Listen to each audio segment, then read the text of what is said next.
میرے آقا صلی اللہ علیہ وآلہ وسلم کے پیارے دیوانوں، اب ہم اس مقام پر آئے ہیں جیسے کوئی مہمان آتا ہے اور آنے کے بعد وہ مہمان پھر چلا جاتا ہے، لیکن اچھے میزبان کو یہ احساس بار بار دل کو کچوکے دیتا رہتا ہے کہ مہمان تو عزت والا میرے گھر آیا، کیا میں مہمان کی اچھی طرح میزبانی بھی کر سکا؟ کیا میں مہمان کو خوش بھی کر سکا؟ کیا میں مہمان کا اکرام بھی کر سکا؟ اگر مہمان میرے گھر سے خوشی خوشی واپس جاتا ہے تو وہ اوروں سے کہے گا کہ فلاں نے میری بڑی خاطر تواضع کی، فلاں نے میری بڑی عزت کی، فلاں نے میری بڑی تکریم کی، مجھے کسی چیز کا احساس تکلیف نہ ہونے دیا، میری ہر خوشی کا لحاظ کیا گیا۔ مہمان ہر طریقے سے ہر جگہ کہتے ہوئے جاتا ہے، اور اگر اس کی تکریم نہ کی جائے، اس کی عزت نہ کی جائے، اس کا لحاظ نہ کیا جائے تو مہمان یہ کہتے ہوئے جاتا ہے، ہائے افسوس اس بدبخت کو نہ میری اہمیت کا پتہ تھا، نہ میری عزت کا پتہ تھا، نہ میرے وقار کا پتہ تھا، کچھ بھی اس کو نہ معلوم تھا، اور اس نے تو مجھے پوچھا تک نہیں، میری خاطر تواضع تک نہ کی۔ مسلمانوں، ایسے ہی جیسے کوئی مہمان آتا ہے، ماہ رمضان شریف بھی یہ ایک مہینہ ہمارے پاس بحیثیت مہمان آیا، اب ہم نے اس کی کتنی تکریم کی، اس کی کتنی عزت کی، اس کی کتنی خاطر تواضع کی۔ کیا ہم نے گناہ چھوڑ دیا تھا؟ ماہ رمضان شریف میں کتنے وہ کم نصیب لوگ تھے جو ماہ رمضان شریف میں چھپ چھپ کر کھاتے پیتے رہے، اور کچھ لوگ ایسے بھی تھے جو لوگ کثرت سے سوتے رہے۔ ہاں ہاں، ہم وہی لوگ ہیں کہ رمضان المبارک میں ہم وہ عبادت نہ کر سکے جو عبادت کرنے کا حق تھا، ہم وہ اس طریقے سے اللہ کو راضی نہ کر سکے جیسا کہ راضی کرنے کا حق تھا۔ ہم نے تو محفلیں سجائی اور باتوں باتوں کے اندر ہم نے رمضان شریف کو گزارا، کہیں فضول باتوں میں گزارا، کہیں سونے میں گزارا، کہیں پر لوگوں کے ساتھ اٹھ بیٹھ کر کے بکواسوں کے اندر گزارا۔ اب مجھے بتائیں، یہ رمضان شریف جائے گا اور ضرور جائے گا، چند دن میں چلا جائے گا، لیکن یہ جہاں سے آیا تھا وہاں جائے گا۔ ہمارا مہمان جہاں سے آتا ہے وہاں لوٹ جاتا ہے۔ رمضان المبارک اللہ کے حکم سے اللہ کی طرف سے آیا تھا، اور یہ اللہ کی طرف پھر لوٹ جائے گا۔ اللہ کی طرف لوٹ کر یہ ہماری میزبانی کے بارے میں کیا تعریف کرے گا اور کیا شکایت کرے گا؟ اللہ نہ کرے، ہزار بار نہ کرے، اگر ماہ رمضان شریف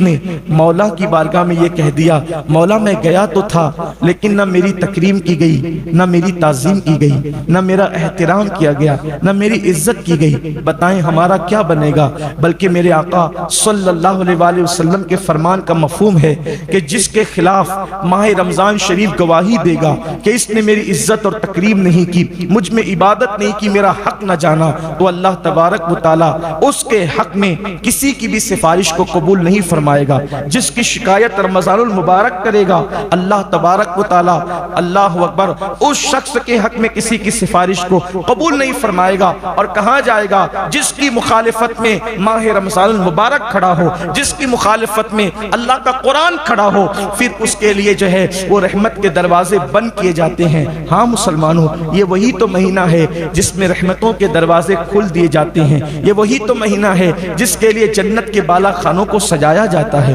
یہ وہی تو مہینہ ہے جس میں روزہ رکھنے والوں کے لیے قرآن بہشت یوں دعا کرتی ہے کہ اللہ مجھے ان کا شوہر بنا جو رمضان المبارک کے اندر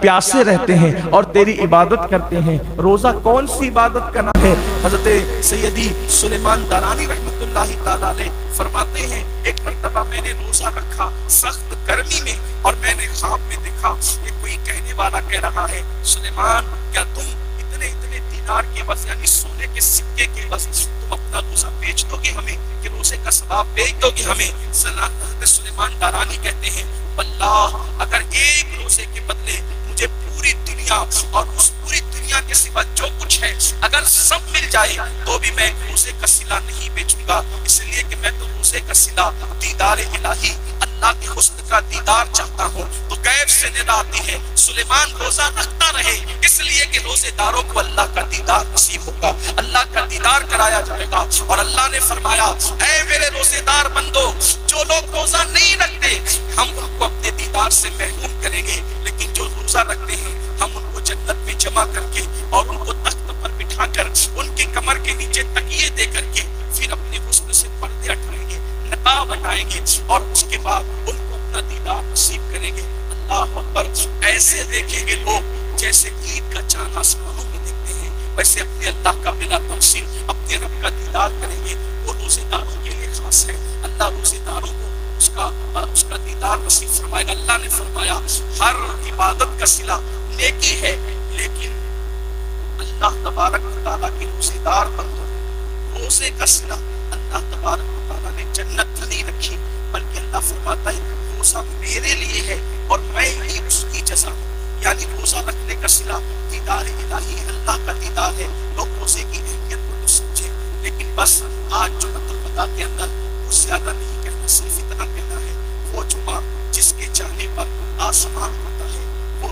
وہ رمضان المبارک جس کے جانے پر آسمان ہوتا ہے، وہ رمضان المبارک جس کے جانے پر زمین ہوتی ہے، وہ رمضان المبارک جس کے جانے پر اللہ پر فرشتے ہوتے ہیں، وہ رمضان المبارک جس کے جانے پر اللہ کے رسول نے آنسو بہایا، جس کے جانے پر صحابہ نے آنسو بہایا، اور فرمایا گیا کہ جو رمضان شریف کے آنے پر خوش ہوتا ہے اور رمضان شریف کے جانے پر غمگین ہوتا ہے، اللہ تبارک و تعالیٰ ایسے